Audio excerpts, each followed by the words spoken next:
ስግደት ለእግዚአብሔር ብቻ ነው ይላል እንጂ ለቅዱሳን ስግደት አይገባቸውም ይላል።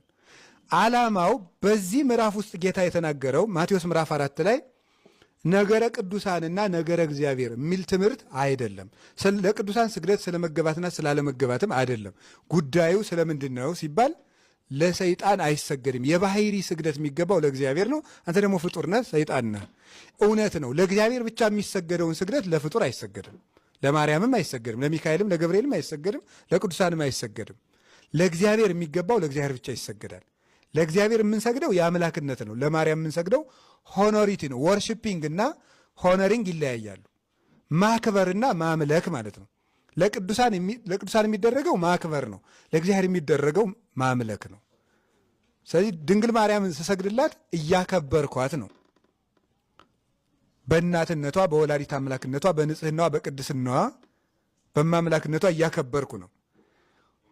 እግዚአብሔርን ስሰግድለት ደግሞ እያመለኩት ነው። አውዱን የሳተ ነው። ንግግሩም ስለ ነገረ ቅዱሳንም አላነሳም። እግዚአብሔር ጌታችን ኢየሱስ ክርስቶስም እሱን ለማስተማር አይደለም። ሰይጣን ስገድልኝ ያለው አምላክ መሆን ፈልጎ በእሱ ቦታ መተካት ፈልጎ ነው። ባይሆን እንኳን ኢየሱስ ክርስቶስ አምላክ ነውና ለእሱ ሊሰግድለት አይገባም። ጥሩ ሰው እንኳ ቢሆን መልአክ እንኳ ቢሆን እሱ ነው ማስተማር የፈለገው እንጂ ለቅዱሳን መስገድ አይገባም የሚል ትምህርት የለው። አውዱን የሳተ ነው። በአውዱ ይፈታል። ለምሳሌ ልንገራችሁ። አሁን ጌታችን ኢየሱስ ክርስቶስ ዮሐንስ ወንጌል ምዕራፍ 8 ቁጥር 12 ላይ እኔ የዓለም ብርሃን ነኝ ይላል አይደል? ከዛ ደግሞ ማቴዎስ ወንጌል ምዕራፍ 5 ላይ ቅዱሳን ሐዋርያትን እናንተ የዓለም ብርሃን ናችሁ ይላቸዋል። አሁን አቡነ ተክለ ሃይማኖትን የዓለም ብርሃን ይላል ገድላቸው። አንድ ሰው ይመጣና ተመልከቱ የዓለም ብርሃን ማን ነው? ክርስቶስ። ክርስቶስ የዓለም ብርሃን ሲሆን ተክለ ሃይማኖትን የዓለም ብርሃን ይላቸዋል ገድላቸው። ልብ በል። ከዚህ በላይ ክደት አለ? ከዚህ በላይ ችግር አለ? ከዚህ በላይ መጽሐፍ ቅዱስን መዳፈር አለ ይላል። ልብ በል። ዮሐንስ ወንጌል ምዕራፍ 8 ቁጥር 12 ላይ ምንድን ነው የሚለው? እኔ የዓለም ብርሃን ነኝ። ማ? ኢየሱስ ይላል።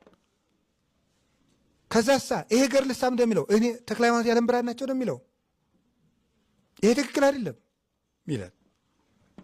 መሰረታዊ ነገር ግን አውዱን የሳተ ነው። ተክለ ሃይማኖት የዓለም ብርሃን ናቸው ሲባል ብዙዎችን ያስተማሩ፣ ብዙዎችን ወደ ክርስቶስ ያደረሱ፣ በወንጌል ብርሃን ያበሩ፣ ክርስቶስን ለሰው የሰበኩ፣ ሰዎችን ከድንቁርናና ከክደት ጨለማ አውጥተው ወደ ክርስቶስ ብርሃን ያመጡ ማለት ነው። ልክ ሐዋርያት ብርሃን በተባሉበት ነው። ክርስቶስ ብርሃን የተባለ ደግሞ ብርሃነ ሕይወት ነው። የሕይወት ብርሃን ነው። ክርስቶስም ብርሃን ሲለው ሕይወት ሲለው ነው። ጨለማን